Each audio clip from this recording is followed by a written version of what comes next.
What's up, guys? Welcome back to GoHamDiscGolf. I'm Big John. And holy crap, I could not wait to get home today and do this review. This is the review, you read the title, it's the review for the MVP Inertia.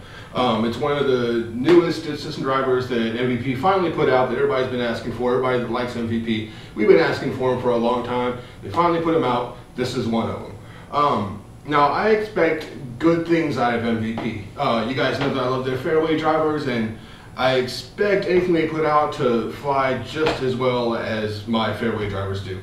And this guy is so consistent. It's a good flyer. It lives up to everything I was hoping it was going to be. The biggest thing I can compare it to is my sidewinders.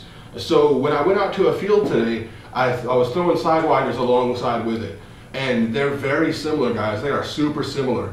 The Inertia is going to be a little bit more understable than the Sidewinder, but not much more. It's not a huge noticeable difference. Throwing into a headwind, this guy really just, it doesn't handle a headwind. It's not the disc you want to throw into that, but you also wouldn't do that with a Sidewinder.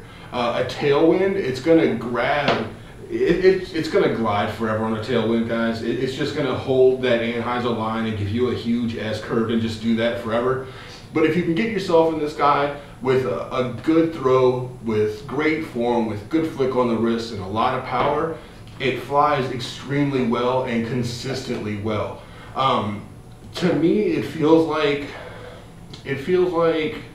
a shorter Nuke SS or a shorter turn. You guys know that I used to love the Nuke SS, but I stopped throwing it because I couldn't throw it correctly. It was too fast for me, which I think is a big problem for a lot of newer disc golfers or average disc golfers like me. But this guy, gives me that same kind of flight, but it doesn't require a lot. I was actually out driving my Sidewinders with it. I can throw my Sidewinders, I can flirt with about 375, 400 feet with a Sidewinder. Well, I was measuring throws today, and the farthest I threw this Inertia today was, if I remember right, it was right around 410. And that's pretty much up near my longest throw ever with any disc. It was out driving my Sidewinders and giving me more consistent flights. Now, since it's such an understable disc, that also makes it great for the hyzer flip. You release this guy, with a good hyzer angle, and it pops up so cleanly, and it rides that straight line, and there's barely any fade left at the end. If you hyzer flipping good, he's going to treat you well. Now, as far as forehands, I was getting a lot more turn out of my forehands when I throw them. They turn a lot before they start coming back, but I don't have the greatest forehand ever. It's still something I'm working on, so don't take my word for that on a forehand drive. But backhands, this thing is money. I'm absolutely loving it. One of the first things I noticed about it when I picked it up and held it in my hand, even in that mail call video, it feels so perfectly in the hand. I've got big hands, but that rim width right there, it fits into the hand so perfectly. You can give it such a nice power grip, really rip into it. It doesn't feel like there's too much there like a Speed 13 disc. And it doesn't feel like, it doesn't feel like the rim's too shallow or not deep enough to where your power grip doesn't fit nicely. This guy feels just right. Holy crap, does it feel right.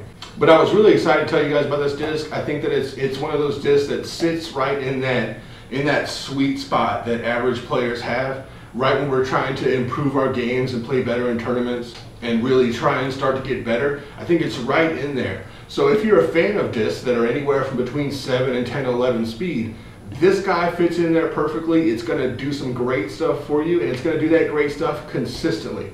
So make sure that you check out an Inertia. And I was also throwing the Tesla out there, and I'm going to do a review on that guy too, another great disc.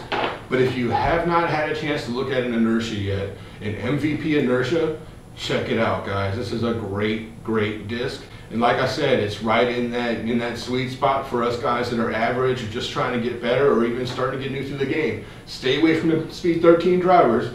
Get yourself something that's right around this range, anywhere from 7 to 11. All right? I will see you guys next time. Don't forget to go ham.